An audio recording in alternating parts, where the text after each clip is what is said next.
Glória a Deus. Vocês podem se assentar. Aleluia. 2 Pedro, capítulo 10.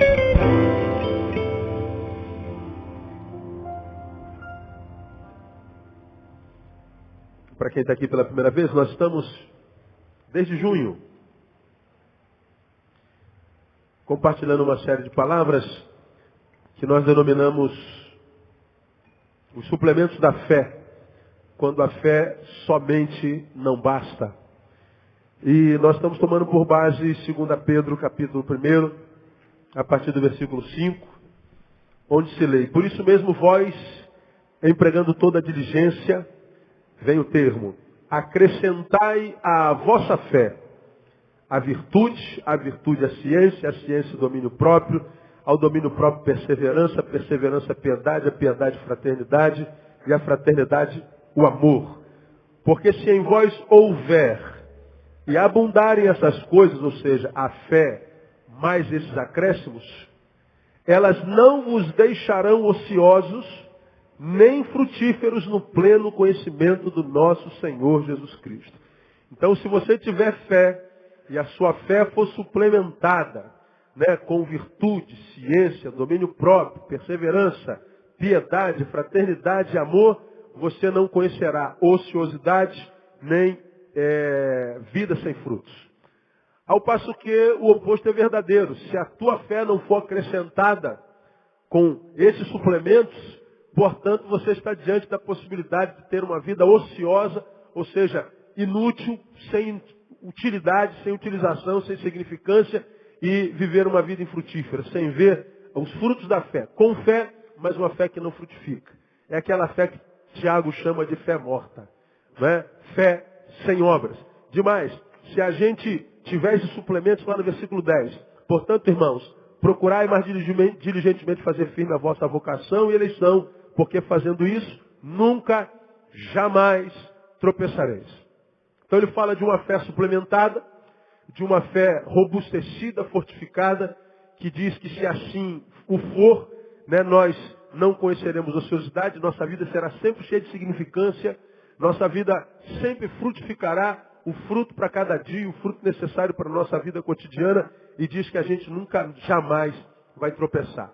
Então nós falamos que nem sempre a fé basta. Durante esses meses, nós mostramos quantos na Bíblia tropeçaram na fé.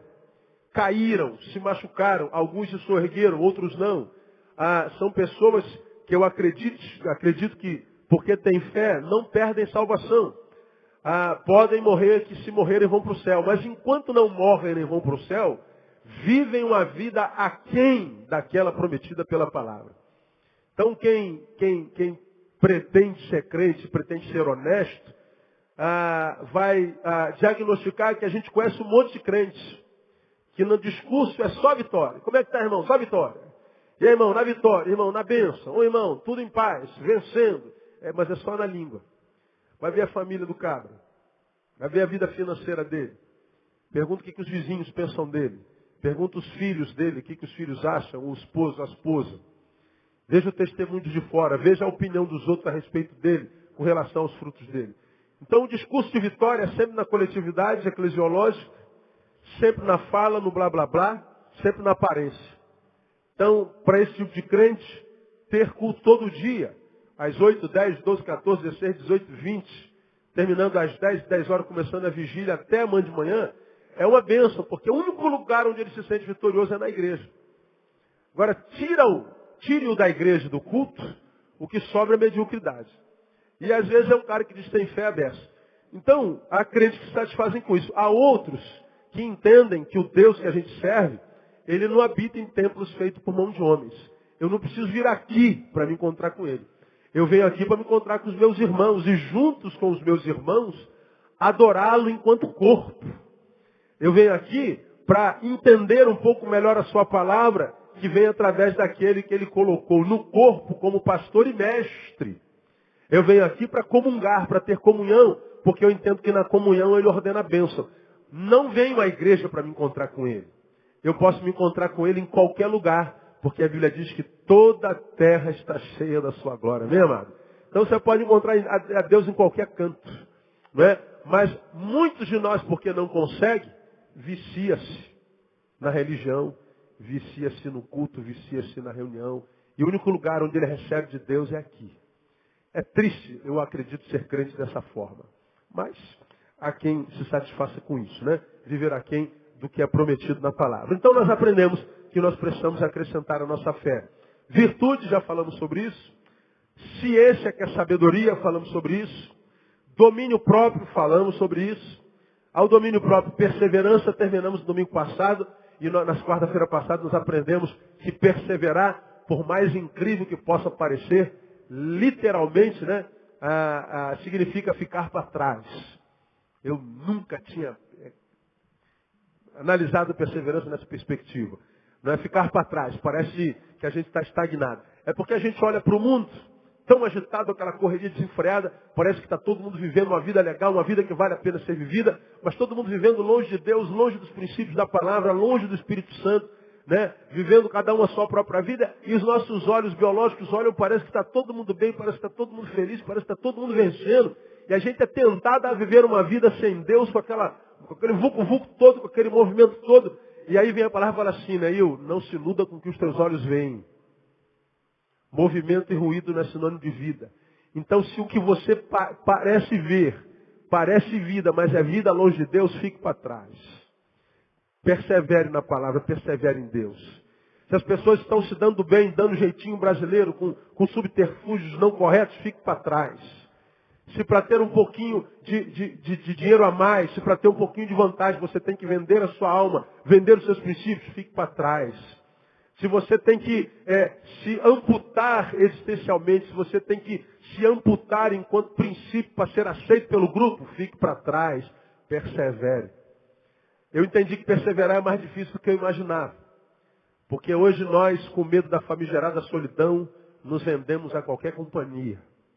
Mulheres com medo da solidão se entregam a qualquer homem, mesmo que seja para apanhar, para perder a liberdade. Homens com medo da solidão se entregam a qualquer barra de saia. Pessoas com medo de ficarem para trás e serem zoadas, abdicam da fé e da esperança que é em Cristo Jesus para ser aceito por um grupo de gente que nem gente é direito. Não tem condição de perseverar. E a Bíblia diz, aquele que perseverar até o fim, esse será salvo. Então nós falamos 2 ou 3 quartas-feiras sobre perseverança, uma palavra tremenda. Hoje eu quero falar sobre um novo suplemento, que vem depois de perseverança, que está aí no versículo 6. A ciência, domínio próprio, perseverança. E a perseverança acrescentar o quê? Piedade. Diga piedade. Piedade aqui não é aquele bairrozinho que tem ali perto do Meia. Não tem nada a ver com isso. O que é piedade? Piedade. Ora, falar sobre piedade, no contexto do português brasileiro, ela pode ter duas conotações. Uma suponha que eu fiz uma besteira e o pessoal me pegou e vai me linchar. E eu estou desesperado, olho para o pessoal que vai me linchar e digo para eles, tenha o quê? Piedade. Tem piedade de mim, Senhor, tem piedade de mim. Ter piedade é quase que misericórdia, né? Tem misericórdia. Então vem piedade no sentido de misericórdia. Mas tem uma outra conotação da piedade no português. É uma vida de piedade, uma vida pia. É aquela vida, a gente quando fala de uma pessoa muito piedosa, né, uma pessoa que tem uma vida muito pia, é aquela pessoa quase lerda, né? Aquela pessoa, meu amado irmão, vamos orar, meu. Olha, essa pessoa é tão piedosa, né? Ela é tão mansa, ela é uma pessoa tão, né, lesmática, né? Não, e não é bem assim. Então, essa ideia de piedade, de morosidade, de uma vida muito tranquila, de uma vida voltada para a religião, aquela irmã lê o texto sempre, aquele irmão sempre acende a velhinha dele, está sempre no cultinho dele, dando ofertinha dele. Então tem essa ideia de piedade. Agora, do que Pedro está falando aqui, Neil? Acrescente a sua fé piedade. Meu servo, minha serva, diria o Senhor, acrescente a tua fé piedade. Acrescentar o quê? Pena pelos outros? Não fazer mal, é isso? Ou então, dedique-se mais à religião, é isso? Não só. Não só. A palavra aqui é a palavra Eusebeia. Eusebeia. Que traduzida literalmente é bom temor. Olha que coisa interessante. Bom temor. Ora, vamos no pensamento lógico. Se o texto fala de um bom temor, ele dá margem para que nós creiamos que exista o quê? Um mau temor, um temor mau. Ele fala que eu preciso acrescentar à minha fé um temor que seja bom. Então dá a ideia de que existe um temor que seja mau, um temor, portanto, que não frutifica, um temor que quem sabe é disfarçado. Um temor que parece, mas não é. Um temor que tem cara, cheiro, aparência, de que tem a ver com piedade, com dedicação, com reverência, mas não é. Cuidado, você tem que ter sabedoria, discernimento, para que você entenda que tipo de temor, que tipo de fé, que tipo de reverência você está prestando. Porque, como nós já falamos aqui, o inimigo das nossas almas trabalha com engano. O nome dele é enganador. Ele diz que é a Bíblia diz que ele é tão adestrado na arte do engano, que ele diz que se fosse possível, enganaria até quem? Os escolhidos. E diz que ele é capaz, de tal forma, seu poder dissimulador, que ele é capaz de se transformar até em que mesmo? Em anjo de luz. Ele se transforma mesmo. Então, se ele faz isso, e nós também somos capazes de simulações que até a gente se espanta, ele está dizendo que a gente tem que acrescentar a nossa fé, o bom temor. Esse bom temor é o que Pedro chamaria de reverência verdadeira. Reverenciar é imprimir respeito em função daquilo que o que reverenciamos é. Nós o tememos de verdade no íntimo em função do que ele é. Não é um temor disfarçado, não é um temor, uma reverência para impressionar a quem quer que seja, nem a nós mesmos. É uma reverência que nós emprestamos a Deus, que parte pela consciência plena, inequívoca, profunda, de que de fato nós sabemos diante de quem nós estamos. Isso aqui é uma coisa muito interessante. A piedade, ou bom temor, olha que coisa interessante, produz na pessoa o desejo íntimo de agradar o seu Deus. Por que eu coloquei aqui esse adjetivo íntimo? Íntimo, porque se é no íntimo, nada tem a ver com a pressão do meio. Ou seja, não tem essa ideia de agradar ao meu Deus, não é desenvolvido em mim em função da pressão das circunstâncias. Porque você sabe muito bem que, por exemplo, quando é que eu e você, geralmente, mais nos aproximamos de Deus? Quando está tudo muito bem? Ou quando está tudo muito mal? Quando é? Opção 1 ou 2? A gente lembra de Deus quando a gente está na festa, ou a gente lembra de Deus quando está no hospital?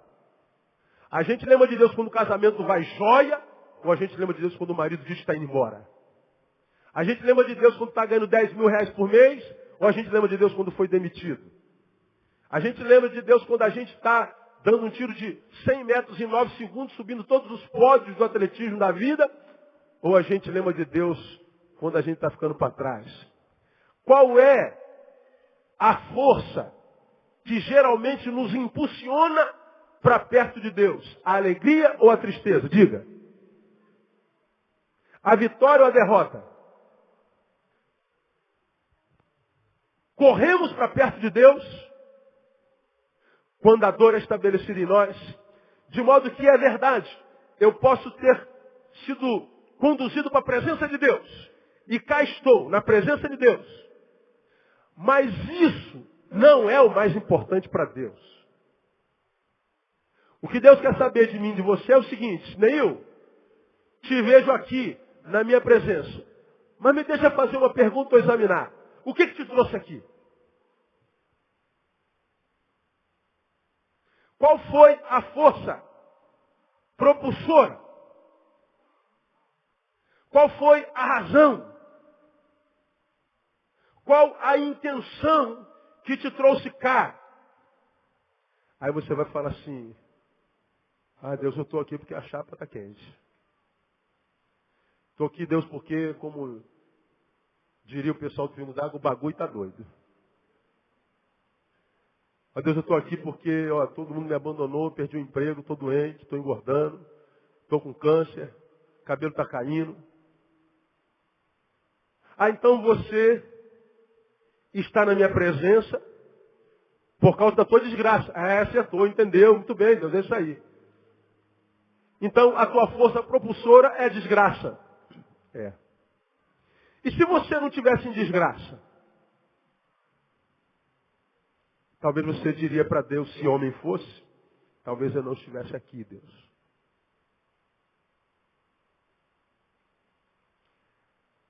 Aí aqui a gente começa a pensar piedade. Porque essa palavra vai ser ruim de ouvir, viu, irmão? Hoje é só a introdução. Se você fosse Deus, pensa, e me amasse. Quando a gente ama alguém, a gente gosta do quê? O que é que a gente mais gosta quando a gente ama alguém? De estar perto. Quanto mais perto, melhor. Bom, ela é Deus. Eu sou o discípulo. Ela me ama e me quer perto. Só que quando ela me abençoa, eu estou muito bem, não preciso dela, o que eu faço? Me afasto. Bom, porque me ama, ela me dá liberdade, livre-arbítrio. Mas vamos imaginar que porque me ama, me quer perto. Eu só vou para perto desse Deus quando eu sinto o quê? Dor. Então, já que ele me ama, me quer perto, para me ter perto, o que ele pode fazer? Imprimir dor. A dor que me é impressa para que Deus me tenha é pertinente. Quero você perto de mim, meu filho. Então sofra. Mas porque Deus é grande, não é mesquinho como a gente. Esse é um pensamento humano, diria teologia, antropopático. Estou dando um sentimento humano a Deus. Eu quero o meu amado perto de mim, a despeito da razão que o faça perto de mim estar. Isso é uma ideia humana, não é divina. Porque para Deus, mais importante do que estar perto dele, é a razão que me faz estar perto dele. O que Deus quer saber é o seguinte: o que te traz a minha presença? A dor, meu Deus. Desemprego. Crises familiares, existenciais, emocionais. Eu estou na tua presença porque a desgraça me alcançou. Então a desgraça foi a tua força propulsora. Pois bem, a tua presença na minha presença não encontra sentido, não tem tanto sentido para mim. Porque ele está dizendo que o que ele abençoa é pela fé, e uma fé que é suplementada pela piedade. O que é a piedade? É aquilo que me faz entender quem é Deus. De tal forma eu entendo isso está introjetado no meu ser, mudou a minha consciência de Deus e de divindade. Creio de tal forma isso pela fé que ele plantou no meu coração pela palavra, a fé vem pelo ouvir, que de tal forma discerno a sua grandeza, que discernir isso gera em mim reverência. E a reverência que eu tenho pela consciência da grandeza de Deus, me atrai a presença desse Deus, independente do que eu esteja vivendo. Eu vou me prostrar diante dele, piedosamente, reverencialmente, em função do que ele é e não em função do que eu sinto. Eu sou alguém que estou na presença dele por causa dele e não por causa de mim. Dá para entender isso, amém ou não? Porque quando é a dor que me leva lá, eu estou na presença dele por minha causa. Quando não é a dor que me leva para a presença dele, mas é a consciência do que ele é, eu estou lá na presença dele por causa dele. Quando eu estou na presença dele por causa dele, esse estar na presença dele faz toda a diferença. É por isso que muitos crentes, eu diria a maioria dos crentes, estão na presença de Deus e não vivem uma vida como se na presença de Deus estivesse. Estão na igreja de manhã, de tarde e de noite, mas não conseguem romper em vida abundante. Eu vim para que vocês tenham vida e vida com abundância. E abundância não é abundância da teologia da prosperidade evangélica. Ter muito. Você já aprendeu que próspero, à luz do evangelho, não é quem tem muito. Próspero é quem tem sempre. Pois é, mas em alguns, até o básico falta. Não estou falando básico pão, francês, material. Estou falando alegria para acordar. Estou falando da força vital que me faz acordar e partir para dentro do dia dizendo, este é o dia que fez o Senhor. Estou morrendo de dor, estou desempregado, estou adverso, estou vivendo o vale da sombra da morte, mas na consciência que até do vale da sombra da morte ele é Senhor, eu não devo temer. Isso é reverência, isso é piedade. Quando a gente vive uma vida de piedade, nós nos tornamos, portanto, completamente desapegados das circunstâncias. A gente não precisa mais que dê certo para a gente ser feliz. A gente quer muito que dê certo o tempo inteiro, mas a gente sabe que não dá certo o tempo inteiro. A gente sabe que a gente perde. Só que ganhando, a gente é um e perdendo, a gente continua sendo esse um. Nós não somos deformados ou modificados à proporção do dia que a gente vive. Porque tem dia que a gente quer viver 200 anos, tem dia que a gente podia ter morrido há 10 anos atrás. É uma inconstância emocional, espiritual, biológica, existencial, que a gente não suporta viver nessa inconstância o tempo todo. Porque se um dia te jogam dentro debaixo de uma água gelada, aí tiram você, jogam você dentro de uma sauna, aí joga de novo dentro da água quente, água fria, água quente, água fria, daqui a pouco você arrebenta, não tem jeito. Não dá. A gente não suporta viver na inconstância o tempo inteiro. Tudo o que diz respeito à vida, que faz a vida valer a pena, tem a ver com equilíbrio. O equilíbrio existencial. A piedade é essa consciência que é gerada dentro de mim, dentro de você, dentro de quem permite e busca isso, que faz com que nós entendamos o que seja Deus de fato e de verdade. Agora, essa compreensão, irmão, que me faz entender quem é Deus, que a despeito do que aconteça em mim, dentro ou fora, a despeito das tentações, das adversidades, porque eu sei quem é Deus, eu estou sempre reverente diante dele e dando glória a Deus em tudo, e não temos como falar sobre isso sem lembrar de Jó. Reverência, piedade, é o que Jó disse quando viu 10 filhos mortos, todos os bens da vida inteira sendo roubados, caído, quando ele viu sua casa desabando, quando ele perdeu a saúde, quando ele perde a esposa que diz, o que adianta servir a Deus para viver uma vida desgraçada como você está vivendo? Amaldiçoa logo esse Deus e morre. Aí ele perde a esposa, perde a saúde, e ainda assim diz o texto que ele prostrou e adorou. Ainda assim diz o texto que ele diz, o Senhor me deu, o Senhor me tirou, mas ele continua sendo bendito para sempre. Olha que coisa interessante. Ele, quando estava rico, bendito seja o Senhor. Agora está paupérrimo, bendito seja o Senhor. Qual a diferença disso? É porque quem bendiz ao Senhor pelo que o Senhor é e não pelo que Ele dá, mesmo que passe por um tempo sem, não vai ficar sem por muito tempo. Deus muda o cativeiro no nome de Jesus. Agora, alguns ficam sem a vida inteira. Alguns não conseguem conhecer a vida em vida a vida inteira, cara. Por mais que a gente pregue, mostre, aponte, explique, responda, não adianta. Não acontece na vida dele. Porque a gente acha que acontece só porque eu tenho fé. Não, irmão.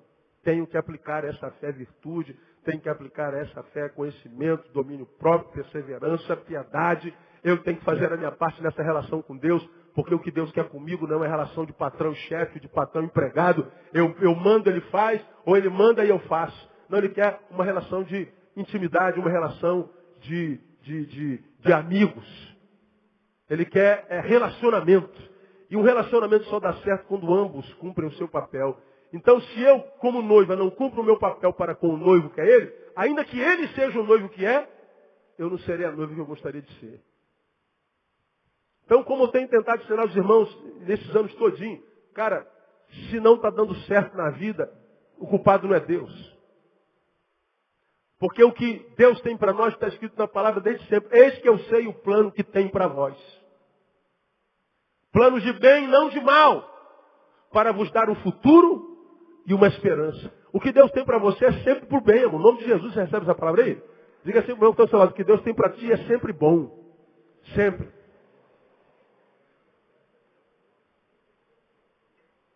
Então, essa pessoa deseja no íntimo agradar a Deus, sem que isso dependa de liturgia religiosa, sem que isso dependa de decoreba de credos, de doutrina. Essa reverência, esse desejo de agradar no íntimo, tem a ver com a consciência pura. Eu quero agradar a Deus e não é só pela decoreba do versículo, não é só porque eu estou aqui, faz isso, faz aquilo, deixa de fazer isso, deixa de fazer aquilo. Não é porque eu virei um religioso que me incomoda com a saia da irmã, com o brinco do irmão, com o cabelo daquele irmão, com a ausência do terno daquele pastor, e que papapá. Ou seja, eu virei crente, agora vivo me metendo na vida de todo mundo, e esse tolo imbecil acha que é crente, mais crente que todo mundo. Porque eles não se conformam, como eu tenho dito, com o pecado. Mas o pecado de quem? Do outro. Pastor, eu não posso aceitar esse brinquinho na orelha do irmão João. Cala a boca, irmão, a orelha é dele. Se preocupa com o juízo que você faz dos outros. Falou de Jesus para alguém hoje? Leu alguma coisa da palavra? Abençoou alguém hoje? Emprestou ouvido misericordioso para alguém? Não, mas é porque eu estava olhando para a orelha dele. Então para de olhar para a orelha dele. A orelha é dele. Agora, diga isso para um religioso, irmão. Eu não aceito isso. Pois é, e quem te falou que você tem que aceitar alguma coisa sobre a vida dos outros? A vida do outro é do outro. A gente não consegue se desapegar. Isso é religiosidade. Tem coisas que eu não aceito. Por exemplo, eu não estou querendo pegar ninguém aqui pelo pé. Eu nunca conseguiria vir para um culto de bermuda. Jamais. Não proíbo ninguém de vir. Mas por que não? Coisa minha. Porque se eu falar aqui, talvez você não venha mais de bermuda. O problema é seu. Isso é consciência pura. Não é? Isso é consciência. Jamais. Jamais. Por algumas razões. Agora, eu não uso argolinha. Agora, eu vou proibir de usar? O problema é seu. O que me interessa, enquanto na vida das pessoas, que mais me causa preocupação na vida da pessoa, é o que ele carrega dentro do coração. Agora, fora do coração, o resto problema é seu. Aliás, até no coração é seu também. Então, eu não tenho nada a ver com isso. Agora, para um religioso isso é impossível. A gente só mostra devoção a Deus, a gente mostra frutos de conversão quando a gente se mete na vida. Quando a gente presta serviço ao templo. Bom, irmão, para dar uma palestra aqui não precisa ser pastor. Qualquer um pode fazer o que eu faço aqui. Para operar aquele som, basta contratar qualquer um. Vai lá no Canecão e contrata o técnico Canecão, vai ser melhor do que todo mundo junto ali. Pega alguém para trabalhar, qualquer coisa, alguém para dançar aqui, para tocar aqui, não precisa ser crente, irmão.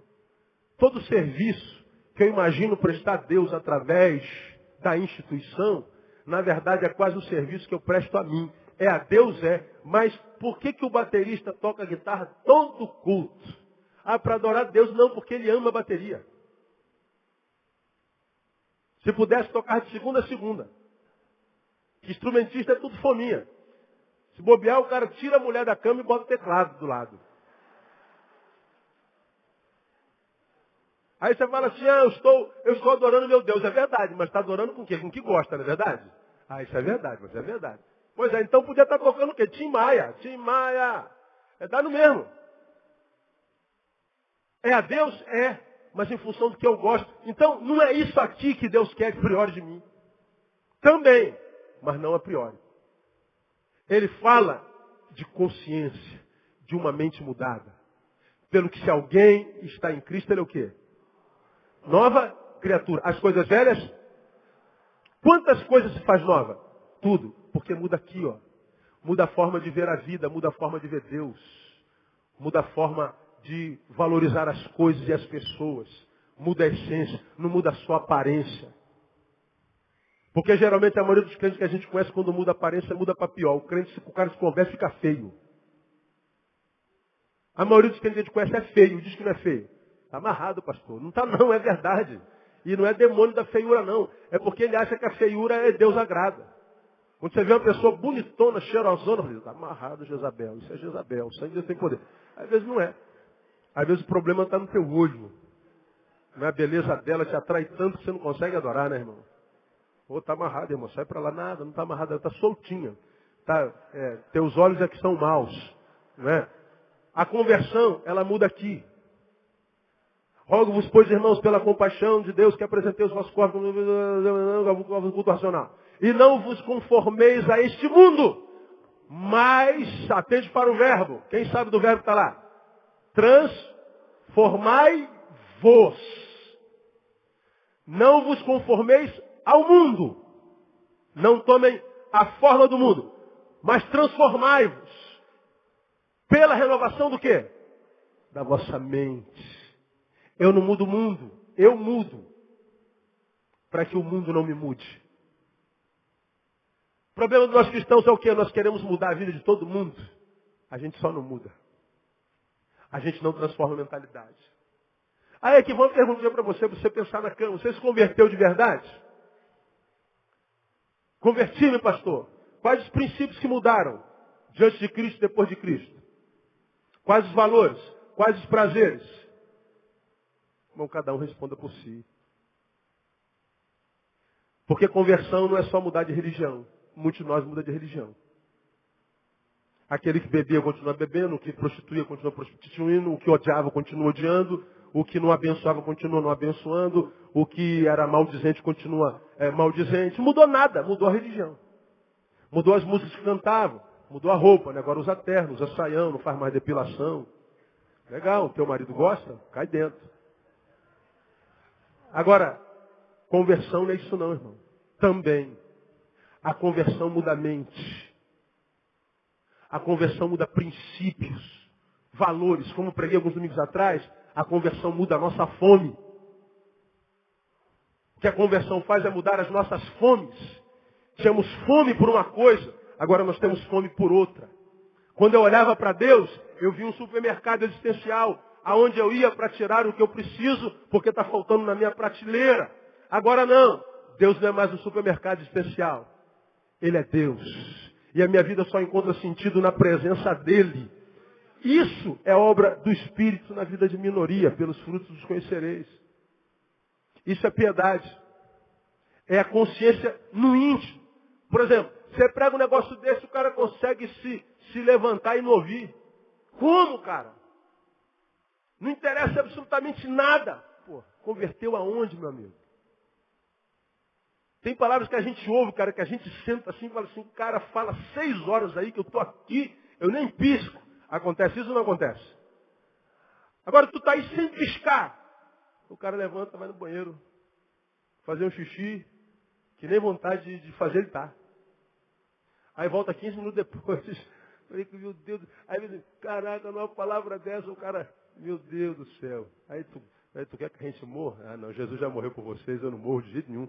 Ah, não preciso não. Não é? Então, tal. Então, o amor a Deus é a razão que me impulsiona para perto dele. De modo que, porque eu amo esse Deus, toda a minha vida vai ser em função disso, de agradá-lo. Porque ele me amou e enviou Jesus. Mudou a minha vida. Ele morreu a minha morte. Ele apagou os escritos de dívida que havia contra mim e contra você. De modo que quando Satanás vem te acusar, eu falei, opa, não cabe mais, Satanás. Eu conheço o Código de Defesa do Consumidor cristão. E o Código de Defesa do Consumidor diz que a minha dívida já foi paga, seu mané. Eu não te devo mais nada. Vai de reto, Satanás. E ele vai. Não há dívida mais. Então, esse pagamento da dívida gera em mim uma gratidão tão grande que me faz entender o tamanho do amor do meu Deus e o quanto esse Deus é amor. Como Ele deu Jesus para morrer a minha morte, eu vivo a vida dele, vivo para a glória dele, pela consciência do que Ele é. Isso não tem nada a ver com serviço, isso não tem nada a ver com culto, não tem nada a ver com religião, não tem nada a ver com nada. Tem a ver só pela consciência íntima de quem é Deus. Íntima. Não tem a ver com credo, com doutrina, não tem a ver com roupa, não tem a ver com nada. Se esse Deus está em todo canto, eu não preciso estar aqui no púlpito para ser santo. Eu vou ver para a glória dele. Como eu vi há bem pouco tempo atrás. Falou-se da confissão de um pecado, e alguém disse assim, mas o pastor Neu vai dizer que você não vai para o inferno, não. Eu falei, eu acredito que você não vai para o inferno mesmo, não. Por quê? Porque a graça de Deus é onde abundou o pecado, superabundou a graça. Está no caminho, pecou, não vai para o inferno mesmo, não. Jesus já pagou. Agora, quem de fato está no caminho, luta para não pecar. Eu estou no caminho, vivo pecando. Tu não está no caminho, filho. Porque eu não deixo de pecar com medo do inferno, não. Eu não vou cometer pecado porque eu vou para o inferno. Não tem nada a ver com o inferno. Eu já sei que eu não vou para o inferno porque eu estou no caminho. Como é o nome do caminho? Jesus. Então o fim dele não tem como ir para o inferno. Então eu não peco com medo do inferno. Eu não peco porque eu entristeço a ele. Eu não peco por causa do medo do diabo. Eu não peco por causa do amor a Deus. Então, por que eu não vou para o inferno? É exatamente por causa disso que eu não peco. Porque eu deveria ir, mas ele é tão bom que diz, você não vai. Então, eu vou honrar o Senhor, meu Pai. Eu vou honrar o Senhor. Agora, isso é consciência. Essa consciência, ela é produzida sem que haja necessidade de vigilância. O pastor não precisa estar me dizendo o tempo inteiro, me vigiando. O pastor não precisa estar me controlando. Eu não preciso estar sendo vigiado como se tivesse um espião de Deus atrás de mim. Olha, se sair do trilho eu te fulmino. Não, Deus não é assim não, irmão. Deus não é assim não. Piedade é devoção no íntimo. É uma consciência que é gerada dentro de mim pela renovação da minha mente, que me faz entender quem é Deus, que me faz abominar o pecado por causa do que Ele é e não com medo de ir para o inferno. Que me faz aproximar-me dele, não por causa de mim, muito menos por causa do diabo. Eu estou vindo para Deus porque eu tenho medo do inferno. Pois é, se não existisse diabo nem inferno, ainda assim você serviria a Deus? Eu acho que 90% de nós... Espera aí, pastor, então não tem inferno, não? Não. E diabo? Também não. Não tem castigo eterno? Não. É mesmo? Então, pastor, olha, foi bom, Deus abençoe, a gente se vê na eternidade. Eu acho que eu ia ouvir isso o tempo inteiro. Pois é, isso é uma consciência que não foi modificada. Eu não estou na presença de Deus com medo de nada, eu não estou na presença de Deus por causa de problema nenhum, eu não estou na presença de Deus porque tem uma força propulsora me carregando para lá. Eu estou na presença dele pela consciência do que ele é. E pela consciência que eu tenho do que Ele é, produzindo em mim pela piedade, nada do que aconteça me tira da presença dEle. E se me acontecer alguma coisa na presença dEle, essa coisa que acontece em mim, porque eu estou na presença dEle, tem prazo de validade, porque na presença dEle não há derrota para sempre, irmão. É isso que a gente não aprende nunca. Agora, quando a gente aprende, a gente percebe que quando doeu é que a gente tem que estar mesmo. Agora, alguns quando sentem dor, pastor, estou meio afastado, eu estou passando por alguns problemas, mas eu não entendo. Agora você está passando por problema, você tinha que estar junto. Falta o que? Consciência. E qual é o mal dessa geração? Consciência. A gente peca, não quer nem saber, irmão, se entristece o coração de Deus, se envergonha o nome de Jesus. A gente não quer nem saber. Dane-se, Deus é um idiota qualquer, não vai cair, não vai pisar mesmo, esmagar a gente com a sola do seu sapato. Então, a gente faz o que quer. É verdade, você é livre para fazer. Porque se não fosse livre para pecar, o livre-arbítrio não seria livre-arbítrio. Já preguei sobre isso aqui. Se ele disse, pois o Filho vos libertar, verdadeiramente sereis livres. Se eu sou verdadeiramente livre e não posso cometer um pecado, então não sou livre. Se eu sou verdadeiramente livre e não sou livre para errar, então eu não sou livre. Quando o Filho liberta, liberta de verdade. De tal forma que ele corre o risco de te perder. Mas isso é liberdade. Senão não é liberdade. Então, a piedade é devoção no íntimo. Devoção no íntimo. E o versículo que melhor define piedade, 2 Coríntios 1:12. Vamos lá. Está terminando já. Eu só estou introduzindo hoje, meu irmão. A semana que vem a gente continua. 2 Coríntios, capítulo 1, versículo 12. Olha o que Paulo fala aí em 2 Coríntios 1:12. Porque a nossa glória é esta. Olha só. O testemunho da nossa consciência de que em santidade e em sinceridade de Deus, não em sabedoria carnal, mas na graça de Deus, temos vivido no mundo e mormente em relação a vós. Porque a nossa glória é esta, o testemunho da nossa o quê? Consciência. De que em santidade e sinceridade de Deus, não em sabedoria carnal, mas na graça de Deus temos vivido no mundo. Ele está dizendo, a minha glória, igreja de Corinto, é a minha consciência não me acusa. Pois é, aqui se estabelece uma outra dicotomia, digamos, existencial. Alguns pecam e a consciência não acusa. E não vai acusar mesmo. Por quê? Porque o pecado é o que rege a sua vida, portanto a tua consciência não mudou. Então não vem com essa história de dizer, pastor, acho que não tem nada a ver. Pois é, claro que não tem nada a ver, nunca vai ter. Você não tem a mente modificada pela palavra. Então o pecado ou não pecado é a mesma coisa. Nada a ver, nada a ver, nada a ver. Isso a gente escuta o tempo inteiro. Agora, tira o que você acha a respeito do que você faz ou vive. Esquece a tua opinião. Pega o que você faz ou vive e bota debaixo do crivo da palavra. Bota na peneira da palavra. Não importa a tua opinião de quem quer que seja. Passa pelo crivo da palavra. É reprovado. Mas é interpretação, né, pastor? Exegese. A gente dá um jeitinho aqui, né? Isso, cada um tem a sua interpretação, pois é. Particular interpretação. Agora, quando a gente tem a consciência mudada, e a gente vive de fato em santidade, a consciência não acusa, porque sabe que mesmo que tenha até pecado, como fez com Davi lá, Deus não fulminou Davi, não o livrou da consequência do seu pecado, mas ele diz, Davi continua sendo homem segundo o meu coração, porque o homem segundo o meu coração não é aquele que não peca. É aquele que peca, mas não tem a consciência embotada pelo pecado. Ele pecou, tinha consciência que pecou. Por isso se arrependeu. Deus perdoou, não o livrou da consequência. Vai sofrer as consequências do teu erro. Mas eu te perdoo, meu filho, você continua sendo o meu coração, porque a despeito da tua imperfeição, você tem a consciência dessa imperfeição e luta para que não cometa os teus erros de novo. Agora, são os mesmos erros, cara. Mesmos erros. Ano após ano. E o que a gente ouve é sempre choro, choro, choro, choro. A gente ouve com todo carinho, estamos aqui para isso. Mas a capacidade que nós seres humanos temos de não aprender com a dor, de repetir os mesmos erros. Tua fraqueza é ofender a esposa, ofender a esposa, ofender a esposa, fazer mal a esposa, não ama a esposa, não transa com a esposa, não faz carinho na esposa, não leva a esposa para jantar, não beija na boca, não faz cafuné, não faz massagem no pé. Aí está lá, aquela mulher linda, maravilhosa, perfeita, abençoada que Deus te deu, mas você não faz dela uma mulher. Aí ela fala assim, eu vou embora, não aguento mais. Aí tem esse desespero, vai embora, eu te amo. Mas o que você quer então? O que você quer? Seu mané.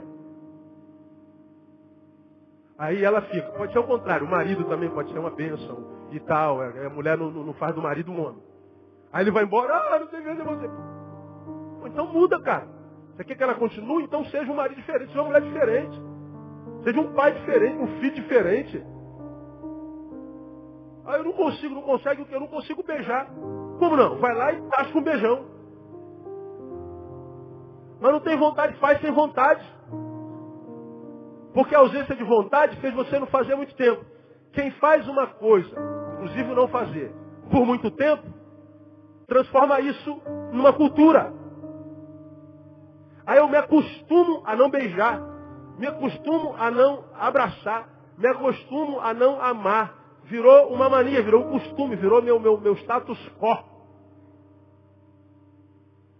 Agora, se eu venço isso, Vou lá dar um beijo hoje, outro amanhã. Vou fazendo isso cotidianamente, vira mania, a gente muda o status quo.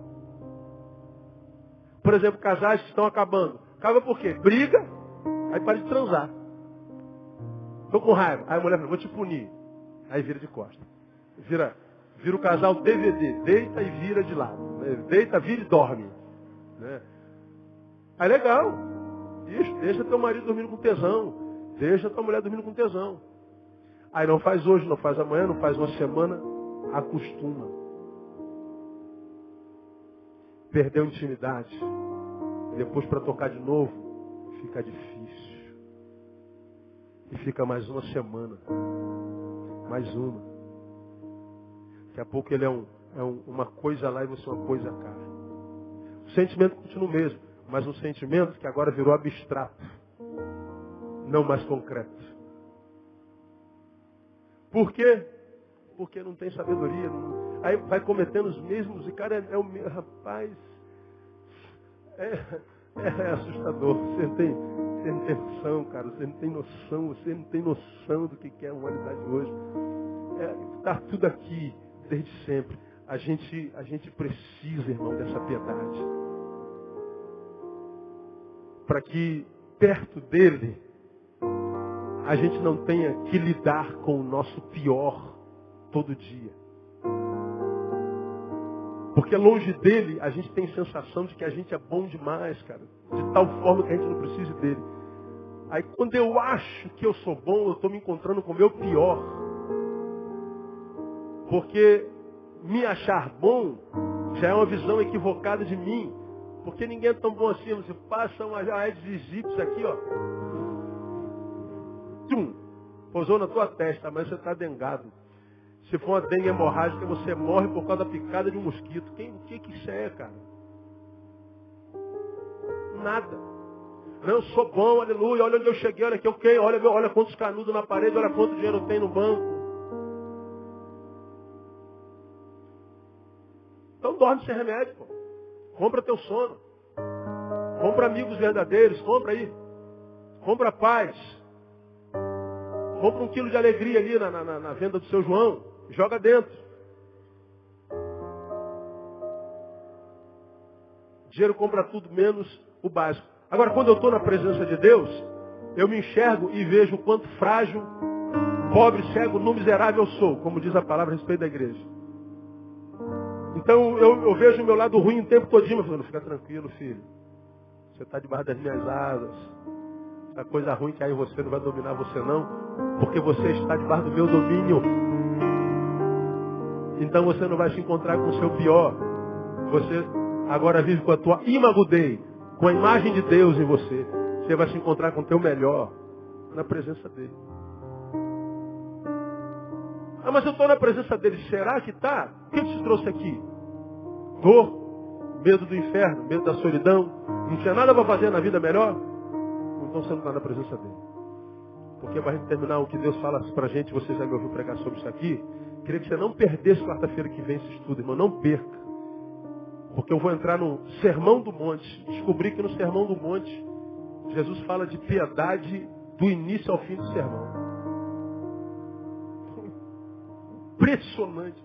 Eu já li o Sermão do Monte 500 mil vezes, cara. Desculpa a hipérbole. Mas é impressionante como a cada dia que você lê a palavra, algo novo sai dali, cara. O Sermão do Monte está de alto a baixo, falando de piedade. Eu nunca percebi esse negócio lá. Impressionante, como perseverança. Eu nunca pude imaginar 20 anos pregando evangelho. Não, 20 não, mais disso. Pastor, eu sou há 20 anos, eu prego muito antes disso. Pregando evangelho, não sabia que perseverar e ficar para trás. Como pode um negócio desse, cara? Que incompetência exegética é minha. Aí, a mesma coisa no Sermão do Monte. Fala sobre piedade o tempo inteiro. E eu nunca reparei isso. Então não falte na quarta-feira passada. Traga teu irmão, traga tua irmã. Porque ele pode estar vivendo uma vida que não vale a pena. E talvez isso seja a resposta para a vida dele. Então, verdade no íntimo é servir a Deus pelo que Ele é. Porque o que Deus diz para nós é o seguinte. Meu filho, você vai lembrar disso aqui. O que traz você à minha presença? Aí tu dá a tua desculpa. dor, desemprego, a dificuldade, família, a mulher foi embora, o marido foi embora, estou engordando, estou emagrecendo, pela desgraça. Ah, tá. Ok? Portanto, deixe-me te dizer uma coisa.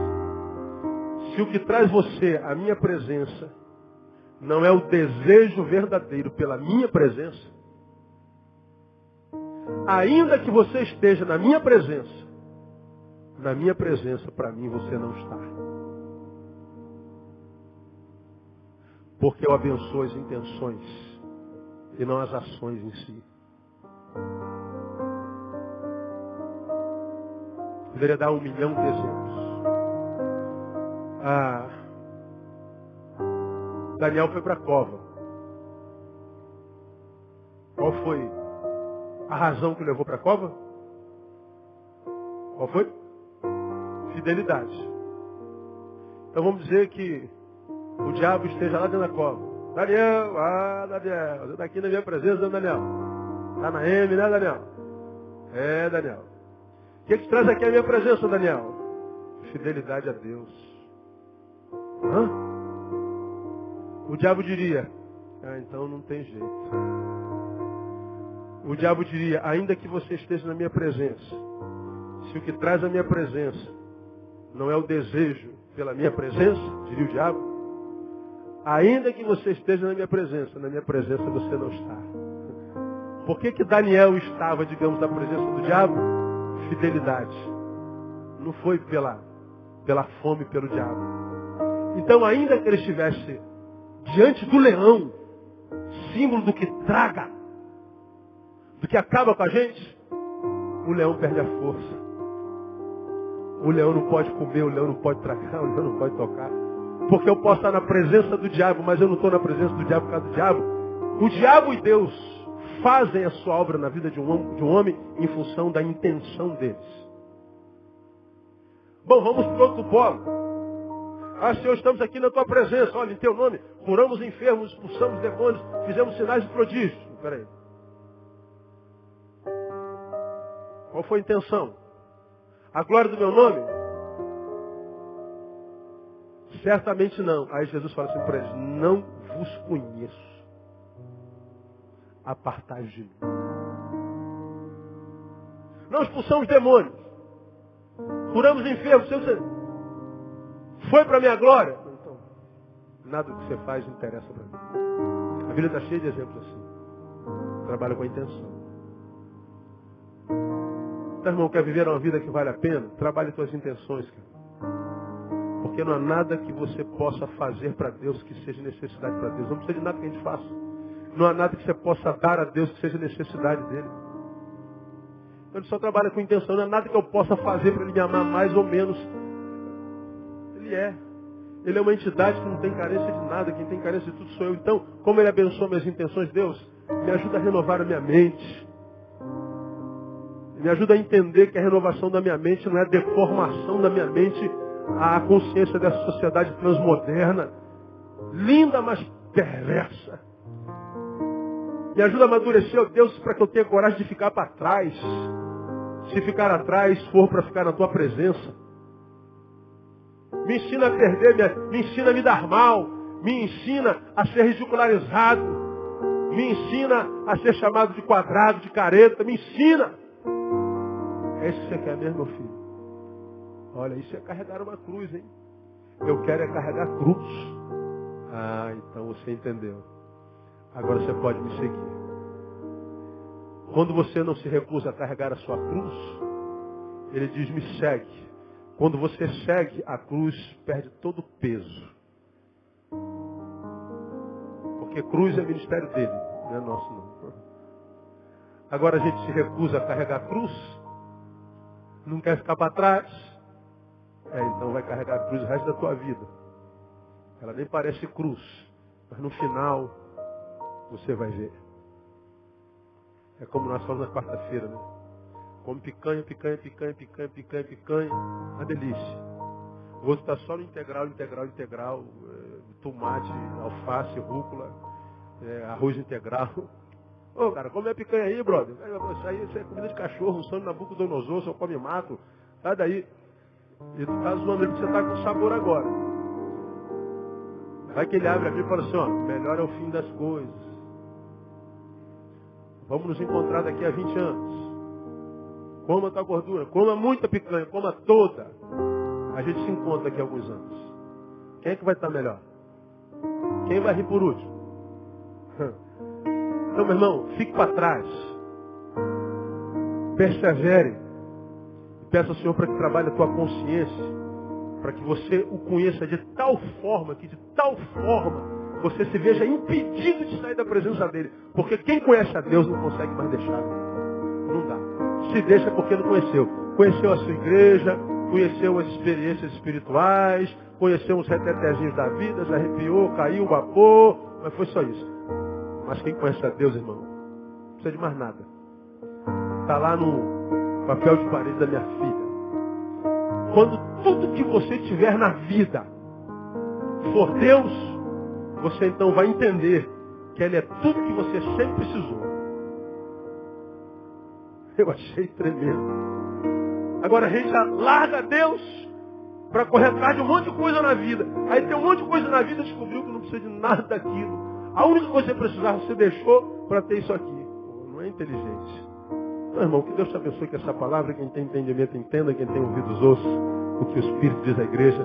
E que Deus te dê essa piedade no nome de Jesus. Recebe essa palavra? Aplauda ele bem forte.